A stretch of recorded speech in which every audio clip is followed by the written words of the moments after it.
All right, go. So, good morning. My name is Angelina, and back in Bulgaria, I am a director of musical production with a team of 70 people. And this is Plamen, who is a co-founder of a fashion design startup, again in Bulgaria. We are here to represent ARTery, the venture that will help artists with more exposure, more sales, and more time for creativity. Why ARTery?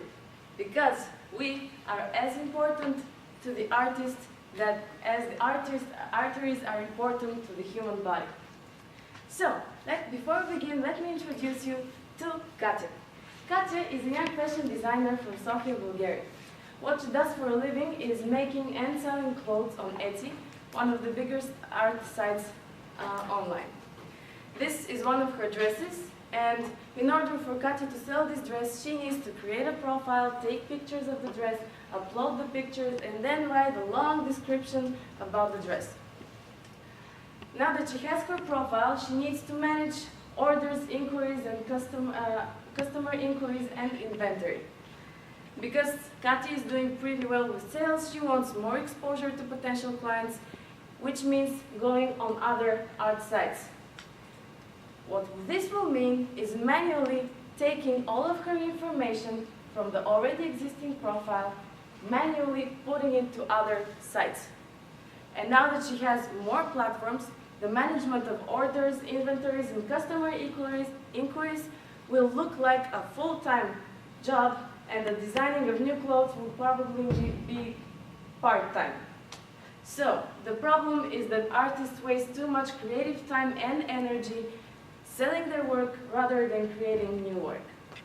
And here at ARTery, we give a solution to this problem.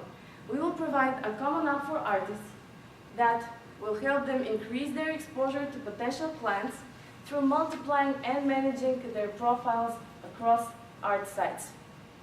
What will this mean for Katya? Katya already has a profile on Etsy. What we will do is take all of the already existing information from Etsy and upload it simultaneously to other art sites, such as Foxy, Dawanda, and Storenvy. This will give her more sales opportunities, and in order for her to monetize these opportunities, we will provide a centralized management, again, of orders, inquiries, and inventory. And here we come to my personal favorite part, the customer research, because we validated all of our assumptions and all of us got very excited. We learned that this is a huge underserved market, and we have already 15 interested customers waiting for follow-up whenever we develop a prototype. And also, we learned probably the most important thing is that artists prefer not to sell on Amazon and eBay because they perceive these big retail spaces as something that will devaluate their brand. And also, I quote, "It will be like selling Prada on a second-hand store." And this finding will prove essential and will lead us to our main point of differentiation from our competitors, and Plamen will tell you more about it. Thank you, Annie, and hello from me as well. Another very important thing we found out from our extensive market research are our competitors, and several of them are Shopscene, Sellbrite, and Brightpearl.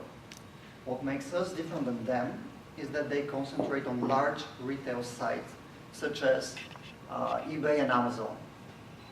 Also, artists consider them as too difficult to navigate, and they come at an unaffordable price. What we do instead is that we focus only on specialized art platforms.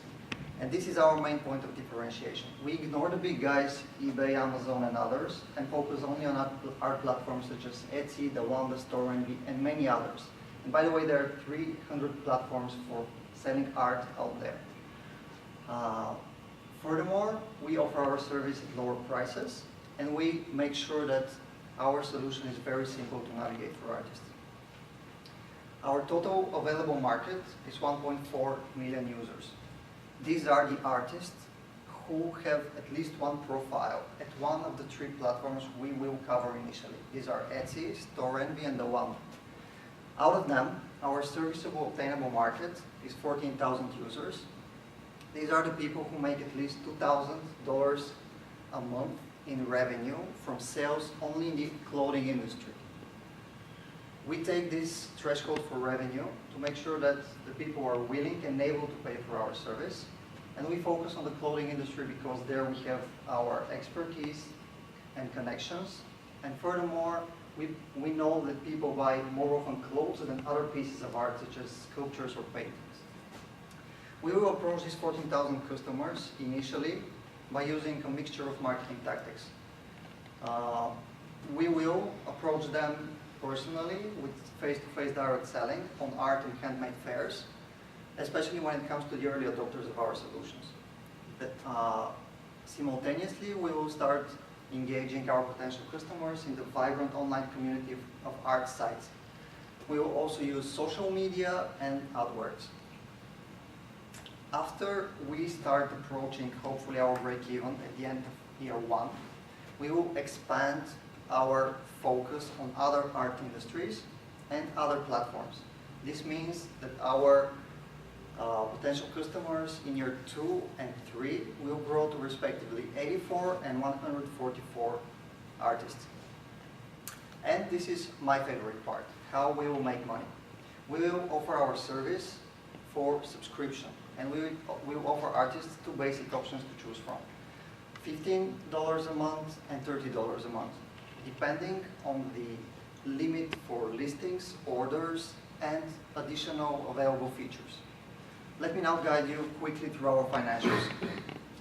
We will need $25,000 in the first 3 months to develop our product and to set up our company. We intend to hire permanently 3 developers to make the product and then upgrade it as we grow. Then our expenses start to grow. This is because we start paying more for marketing, and we also start pulling salaries as co-founders. To achieve these hockey stick revenue projections, we will need to acquire at least 5 customers a day. And we will have 3 people in our team concentrated only on marketing.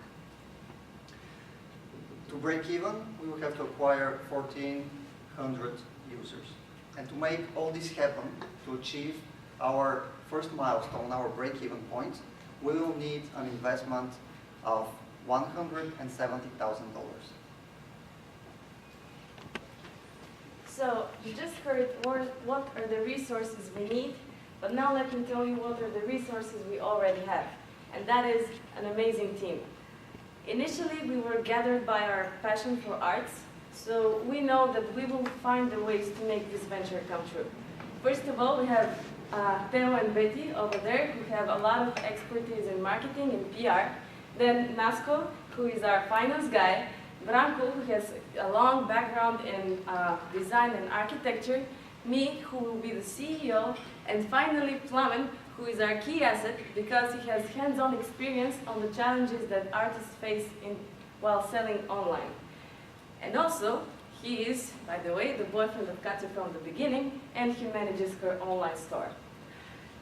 So, we believe that we have our hands on a real problem, and that it's a really underserved market and opens a door for huge opportunity. So, what we ask is for an initial investment of $170,000 to achieve this first milestone, the break-even point, and hopefully for your mentorship and feedback. Thank you very much, and we are ARTery. We bring oxygen to the world of art. Thank you.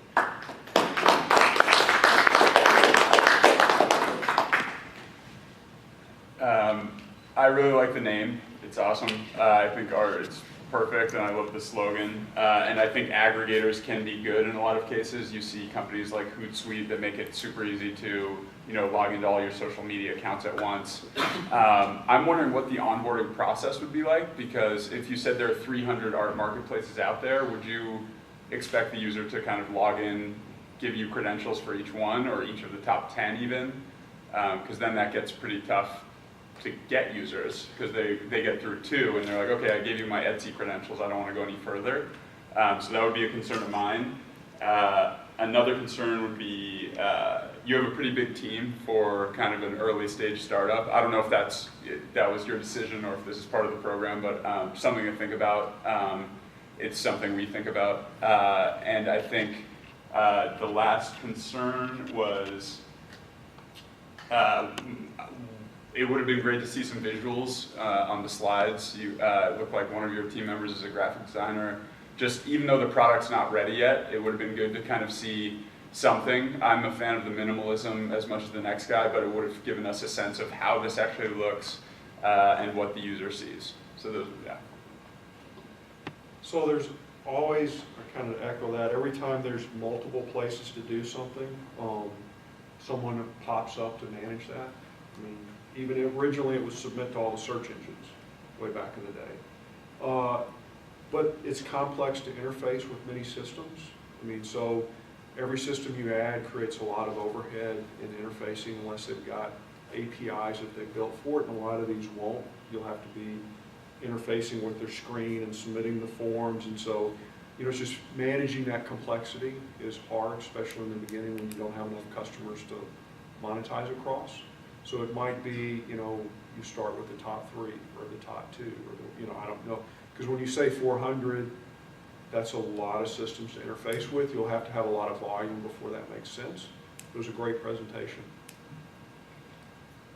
Something you can't buy is passion.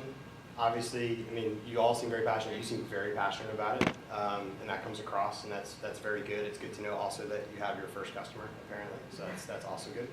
A couple things. You talked about, I see this, you're solving 2 things. One is inventory management. The other is maybe scalability, getting their brand out there a little bit more.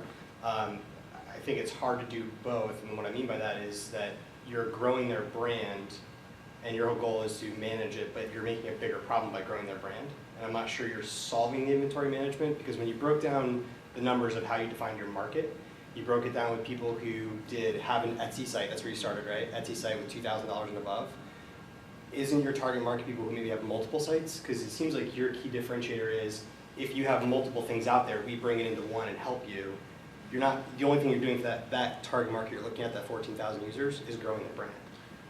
So I guess I would maybe redefine what your market is and say we're seeking people who have multiple userships across different databases, because we can bring that into one and do true inventory management and scalability. Right now it just seems like you're doing scalability only. And I don't think that's your key differentiator. Other than that, I mean, I thought it was a good presentation. I mean, it's a really cool world, and I agree, I love the name. Being a marketing guy, love it. Yeah, I mean, I like the name, I like the slogan, I like the idea. It's really powerful, and you've addressing a very interesting market. I wonder whether the solution that you propose, though, is really going to address anything beyond making it easier for the individual designer to expand across the platforms. Because I didn't really capture how you're going to, other than consolidation, you're going to manage the inventory to make their life easier, so that they can do their art as opposed to managing inventory.